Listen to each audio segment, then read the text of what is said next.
the idea is, we all know this kind of stuff happens. And if there wasn't enough to say that there was this intentional cultural entropy, or this cultural disorder, at the same time that was happening,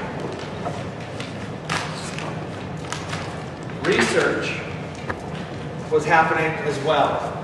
But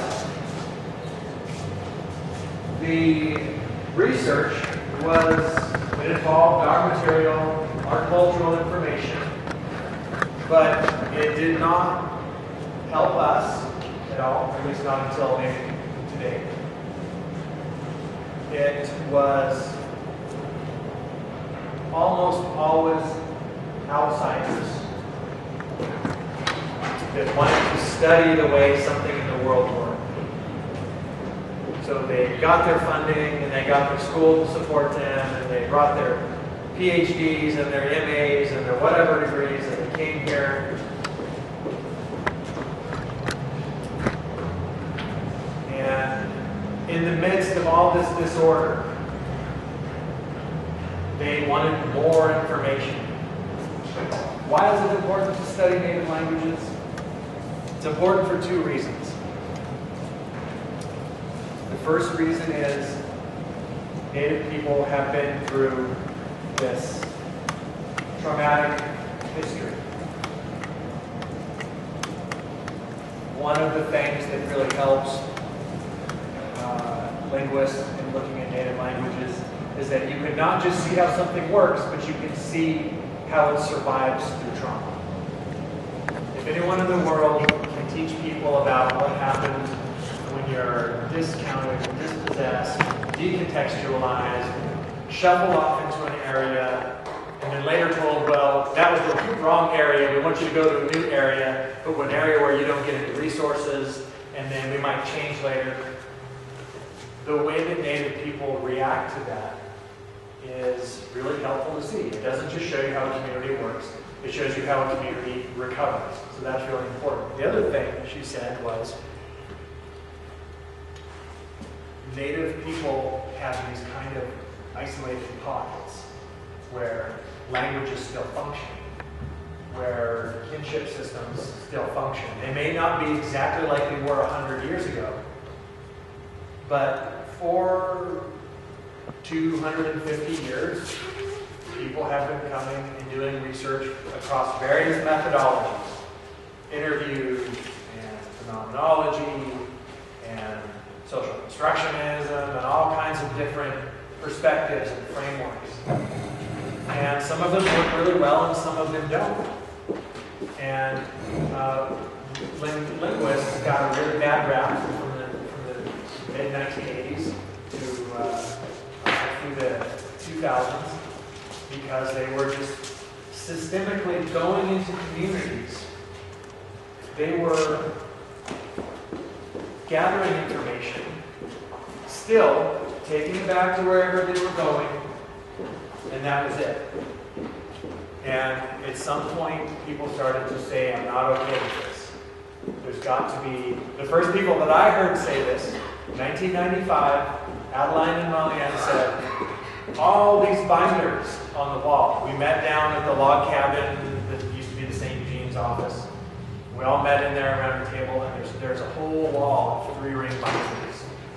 And they said, I'm probably in 100 of these. Things I've said are all in this wall. And nothing here means anything to me. There's no way for this.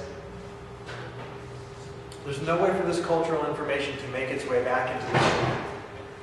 Because kids aren't going to come in after school into the log cabin and read binders that are 20 years old. And when we started talking way back in the TUS, we started asking the elders, how should we manage our materials? And people said, well, the first thing is, you can't just come and do interviews and then go away and give us a 3-ring binder at the end of the day. That's really not unlike everything that's happened to us in the last 200 years. You're just continuing to take, it's for your research needs, It benefits you. Your earnings potential goes through the roof. You come here and pay non-native consultants big money. You don't ever put money back into the hands of the people that do interviews with you, and you never give us copies of what we give you. And so we started making it a rule that if someone wanted to come and meet with the elders, they had to give us their final report, they had to give us copies of any interviews, and they had to pay people. And that was like a crazy thing. Well, we come here and pay the archaeologist.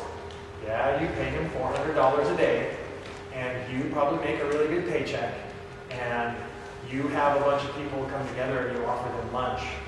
And those are really the people that have that information. And it's not always the case that every single researcher can put money in every single participant's hand. But there are some things that can be done. In the middle of all this disorder, people were continuing to come in and take.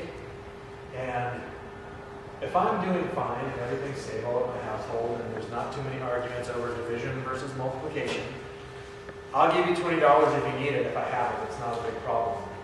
But if there's a crisis in my household and things are destabilized, that's not the time to come in and ask for some more things.